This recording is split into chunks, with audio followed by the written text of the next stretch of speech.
Халықаралық көші-қон жөніндегі ұйымның Біріккен ұлттар ұйымы көші-қон агенттігі, Швейцария даму және ынтымақтастық агенттігі қолдауымен қаржылық сауаттылық курсының кіріспе модуліне қош келдіңіз.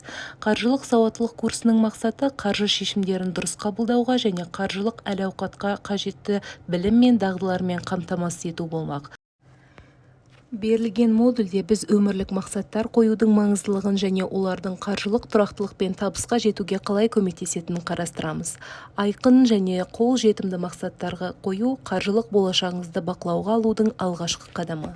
Бұл курс 5 модульден құрылған және сіз оларды өз ыңғайыңызға қарай аяқтай аласыз.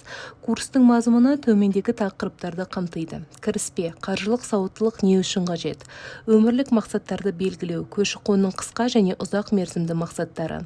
Көші-қонның құнын есептеу, қаржылық жоспарлау, қаржы ұғымын түсіну.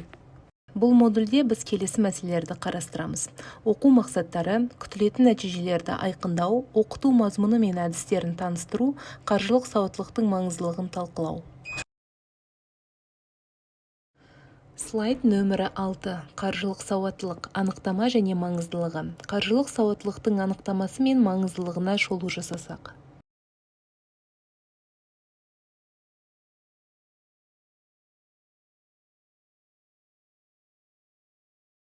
Енді қысқа және ұзақ мерзімді мақсаттарыңызды анықтаудан бастайық.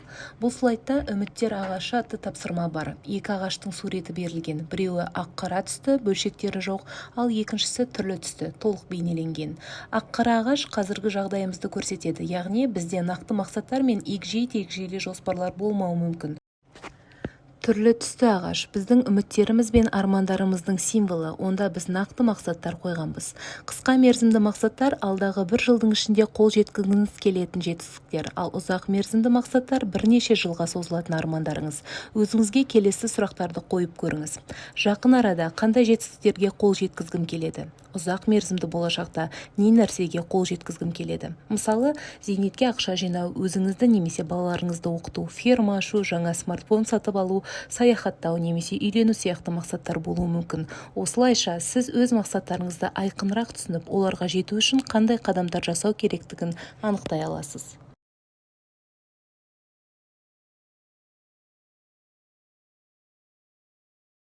Көпшілік қаржылық сауаттылық ұғымын естігенде қаржысын тиімді басқару, саналы қаржылық шешімдер қабылдау және қаржылық әл-ауқатқа жету қабілеті туралы ойлайды. Жалпы түсініктерге бюджеттеу, жинақтау, инвестициялау және қарыздан аулақ болу сияқты негізгі қаржылық ұғымдарды білу кіреді. Қаржылық сауаттылық бұл ақшаға қатысты біліміміз бен дағдыларымызды жаңа қырынан қарастыру. Қаржылық сауаттылық қаражатқа тікелей байланысты. Сауаттылық дегеніміз білімге, ақпаратқа, хабардарлыққа және терең түсінікке ие болу. Қаржылық сауаттылық бұл өз кезегінде қаржы туралы дұрыс шешімдер қабылдау және жеке қаржылық әл-ауқатқа жету мақсатында қажетті хабардарлық, білім, дағдылар, көзқарас және мінез-құлықтың үйлесімі. Қаржылық сауаттылықты түсіну бірнеше себептерге байланысты өте маңызды. Біріншіден, ол сізге ақшаңызды тиімді басқаруға және пайдалануға мүмкіндік береді. Екіншіден, сізді алаяқтық пен қаржылық қулық сұмдықтардан қорғайды. Үшіншіден, қолжетімді ең тиімді қаржылық ұсыныстарды бағалауға және таңдауға көмектеседі. Соңында, болашақтағы күтілетін және күтпеген жағдайларға жоспар құрып, қаражат жинауға қажетті дағдыларды қалыптастырады.